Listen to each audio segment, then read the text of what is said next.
America నుండి ఇండియాకి డబ్బులు పంపాలంటే ఇప్పటికీ ఆ పాత పద్ధతులేనా? అందుకే వచ్చేసింది my purse. Download now.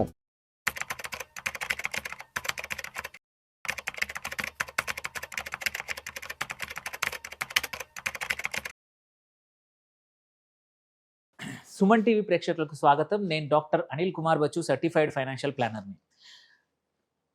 Mutual fund investment చేసేప్పుడు ఒక 2 కేటగిరీ మీద చాలామందికి కన్ఫ్యూజన్స్ ఉంటాయి ఇన్వెస్టర్స్కి. అదేంటంటే multi cap category, multi cap funds, అట్లాగే ఫ్లెక్సీ క్యాప్ ఫండ్స్. ఈ రెండింటికి తేడా ఏంటో చాలామందికి అర్థం కాదు. అర్థం కాక అంటే ఇన్వెస్ట్మెంట్ జరుగుతుంది. అర్థం కాకుండా ఏది చేయాలో తెలియకుండా కన్ఫ్యూజన్ క్రియేట్ అయ్యి రాంగ్ ఫండ్స్ యూజువల్లీ సెలెక్ట్ చేసుకుంటారు. పర్పస్ రెండింటివి డిఫరెంట్ అనమాట. కొన్ని సిచ్యువేషన్లో ఒకటి పనిచేస్తుంది, కొన్ని సిచ్యువేషన్లో ఇంకొకటి పనిచేస్తుంది. కొద్దిమంది ఇన్వెస్టర్కి మల్టీ క్యాప్ బెటర్, కొద్దిమందికి ఫ్లెక్సీ క్యాప్ బెటర్. సో ఈ వీడియోలో వీటి డిఫరెన్సెస్ పక్కా తెలుస్తుంది. వీడియో చివరి వరకు చూడండి.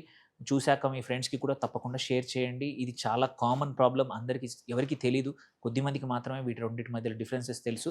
ఈ వీడియో చూస్తే పక్కా మీకు మల్టీ క్యాప్ ఫండ్కి అట్లాగే ఫ్లెక్సీ క్యాప్ ఫండ్కి, మ్యూచువల్ ఫండ్స్కి తేడా ఏంటో పక్కా తెలుస్తుంది. ఎవరికి ఉపయోగపడుతుందో కూడా మొత్తం ఎక్స్ప్లెయిన్ చేస్తాను.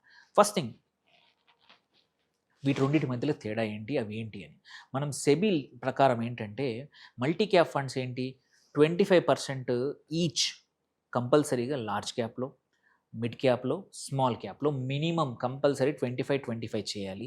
మిగిలిన 25ని ఈ 3 కేటగిరీలో ఎక్కడైనా ఇన్వెస్ట్ చేయొచ్చు.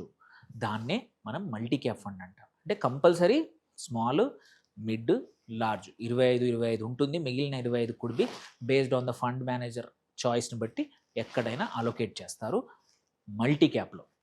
ఫ్లెక్సీ క్యాప్లోకి వచ్చేసేసరికి మినిమం 65% ఈక్విటీ. అది ఏదయ్యా అంటే ఫండ్ మేనేజర్ ఇష్టం. లార్జ్ క్యాప్ చేస్తాడా, మిడ్ క్యాప్ చేస్తాడా, ఆర్ స్మాల్ క్యాప్ చేస్తారా, or micro cap, whatever. So అక్కడ 65% ఈక్విటీకి వెళ్ళాలి. మిగిలిన అది కూడా మినిమం ఉండాలి. దాన్ని 65 నుంచి 75 చేయొచ్చు, 85, 95 ఏదైనా పెట్టుకోవచ్చు. క్యాషా, డెట్టా, మిగిలింది ఏదైనా చేయొచ్చు. అది ఫ్లెక్సీ క్యాప్. అందులోనే ఫ్లెక్సిబిలిటీ ఉందన్నమాట. నువ్వు ఎక్కడ ఏ క్యాప్ అనేది నీ ఇష్టం. అంటే నీ ఇష్టం అంటే I mean to say fund manager ఇష్టం. మార్కెట్ సిచ్యువేషన్ తగ్గట్టు, తన యొక్క స్టైల్కి తగ్గట్టు fund manager can change allocation.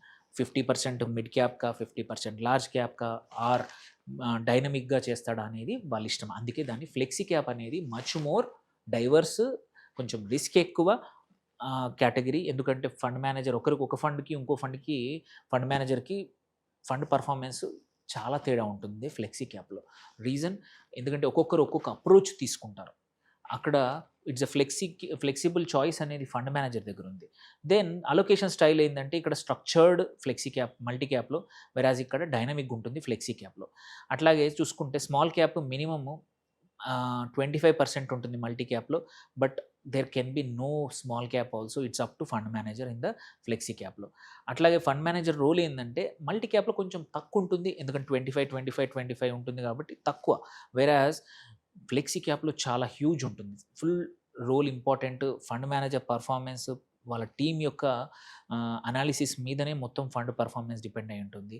అట్లాగే వొలటిలిటీ చూసుకుంటే మల్టీ క్యాప్లో హయ్యర్ ఉంటుంది, బికాస్ 3 రకాల కేటగిరీస్ కూడా, స్మాల్ క్యాప్ కూడా ఉంది. బట్ ఇక్కడ ఫ్లెక్సీ క్యాప్లో ఏంటంటే మేనేజర్ని బట్టి మోడరేట్ నుంచి హయ్యర్ ఉండొచ్చు. దెన్ సూటబుల్ ఎవరికి అంటే మాత్రం బుల్ మార్కెట్స్లో ఉన్నప్పుడు, ఏ టైంలో ఉంటే మాత్రం బుల్ మార్కెట్లో ఉన్నప్పుడు, బ్రాడ్ ర్యాలీలు ఉన్నప్పుడు మాత్రం మల్టీ క్యాప్. ఎందుకంటే అన్నిట్లలో 25% ఇన్వెస్ట్మెంట్ ఉంది కాబట్టి ఇది బ్రాడ్ మార్కెట్ ర్యాలీ జరిగినప్పుడు, బుల్ మార్కెట్ టైంలో ఇది బెస్ట్ పర్ఫామ్ చేస్తుంది. ఫ్లెక్సీ క్యాప్ అట్లా కాదు. ఫండ్ మేనేజర్ తను డైనమిక్గా అలొకేషన్ చేస్తాడు కాబట్టి ఎటువంటి మార్కెట్ సైకిల్లో అయినా సరే ఫండ్ మేనేజర్ యొక్క కేపబిలిటీని బట్టి ఫండ్ పర్ఫార్మెన్స్ పక్కా ఫ్లెక్సీ క్యాప్లో ఉంటుంది. దెన్ మినిమం ఇన్వెస్ట్మెంట్ రెండిట్లలో సేమే, పెద్ద తేడా ఏం లేదు. దెన్ ఒక 5 examples top recent multi caps చూద్దాము. కోటక్ మల్టీ క్యాప్ కానీ లాస్ట్ 3 years 25% ఇచ్చింది. అట్లాగే Mahindra Manulife multi cap, ICICI Prudential multi cap కానీ, అండ్ నిప్పాన్ మల్టీ క్యాప్ కానీ, LIC MF mutual fund multi caps, ఇవన్నీ కూడా లాస్ట్ 3 years డేటా ప్రకారం టాప్ 5 సిఏజిఆర్. అట్లాగే దెన్ ఫ్లెక్సీ క్యాప్కి వచ్చి చూస్తే same last 3 years top 5 performance చూసుకుంటే bank of India flexi cap కానివ్వండి, మోతీలాల్ ఓస్వాల్ ఫ్లెక్సీ క్యాప్ కానివ్వండి, జేఎం ఫ్లెక్సీ క్యాప్ కానీ, Quant flexi cap and HDFC flexi cap, ఈ top 5 funds in this category అనమాట. సో ఇప్పుడు ఏంటంటే ఇవన్నీ చెప్పాను, ఎక్స్ప్లెయిన్ చేశాను. ఇప్పుడు ఎవరికి ఏది బెటరు అనేది చూద్దాం. ఒకటేంటంటే మాత్రం మల్టీ క్యాప్ కొంచెం కాషన్. నేను చెప్పాను బ్రాడ్ మార్కెట్లో ర్యాలీ జరిగినప్పుడే ఆర్ బుల్ మార్కెట్ ఉన్నప్పుడే బెటర్ అని. సో ఒక 5 to 7 ఇయర్స్ మీరు ఇన్వెస్ట్మెంట్ హొరైజన్ ఉండి, నాకు పెట్టే డబ్బుల్ని ఏది తెలీదు, నేను ఎందులో పెట్టాలో తెలియదు అంటే ఈక్వల్ అలొకేషన్ చేసేసుకొని ఒక మల్టీ క్యాప్ 1-2 ఫండ్స్లో మనం మొత్తం డైవర్సిఫై చేసేసుకోవచ్చు through one fund in multi cap అనమాట.